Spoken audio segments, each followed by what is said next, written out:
First reading for April 18th, 2024. Thursday of the third week of Easter, Acts chapter 8, verses 26 to 40.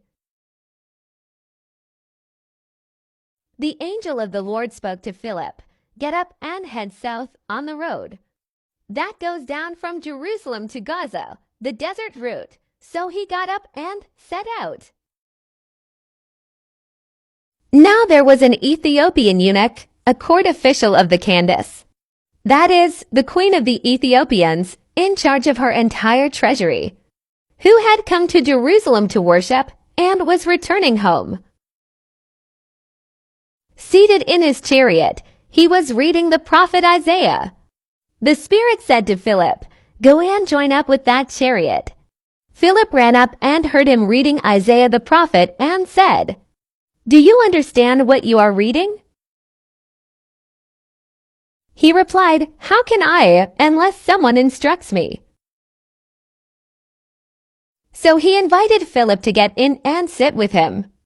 This was the scripture passage he was reading.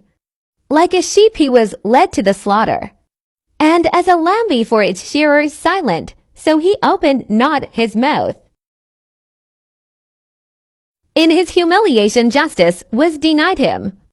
Who will tell of his posterity? For his life is taken from the earth.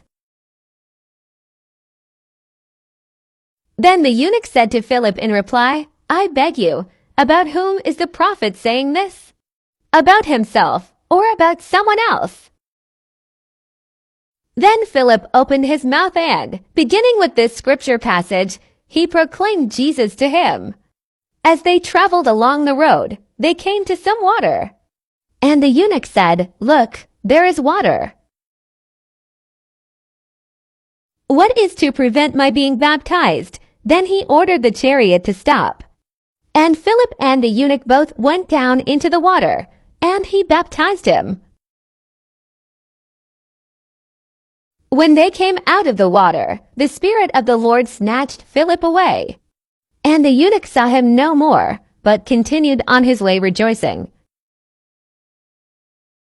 Philip came to Azotus and went about proclaiming the good news to all the towns until he reached Caesarea.